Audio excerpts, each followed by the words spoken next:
এই নামৰ মহিমা, এই নাগা নাম কলে হয়তো বহুতে বেয়া পাব, বেয়া পালেও মোৰ কাৰো চাকৰি খেলাব নালাগে। এই বেয়া পালেও মই কম, বহু পুৰুষ পাঠক মহিলা পাঠকে মানে এই নাম বিপথে নিবলৈ যত্ন কৰি আছে। আপোনালোকে চবে জানে কিন্তু কাৰো মাত নামাতে, তাল ভৰিলে বজাইছে, নাগৰা কান্দিৰে কান্দিৰে খাবা লাগিছে, আৰু ৰাইজে একাষাৰ মাত নামাতে। ইয়াৰ বাবে দুখী কৰি আজি এই পাগলা আৰ্পিতৰ কাৰণে যিটো অৱস্থা হৈছিল, সেই কিবা ভগৱানৰ গানটো মানে আমাৰ বিষ্ণু ৰাভাই গোৱা গানটো বিকৃতি কৰি ৰাইজৰ গাত চেতনা লাগছিল। সময়ত সৰ্বসম নাগৰা নামৰ গাত এনেকুৱা এটা মানে কলংক আছিল। কেনেকুৱা আছিল যে সংঘই মোক আকৌ ভাঞ্চা কৰিব নোৱাৰে, চুৰিকে দিছিল। এইটো ভস্ক সংঘ। তাৰে কাৰণে আমি সৰ্বসম নাগৰা নাম সংঘই তেওঁক বহিষ্কাৰ কৰি থৈছিলো। কিন্তু ৰাইজে আমাক কলে বেয়া পাব,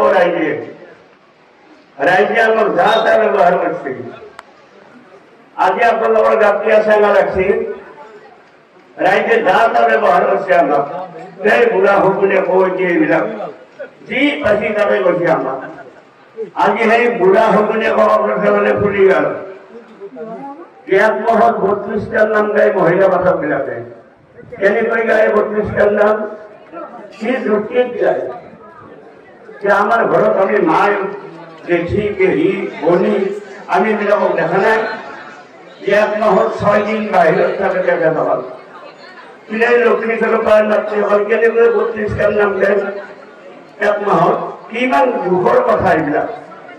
আৰু ৰাইজক কলে ৰাইজে আৰু ঘূৰি ঘূৰি নালাগে আৰু বেছিকে পচন্দ কৰে।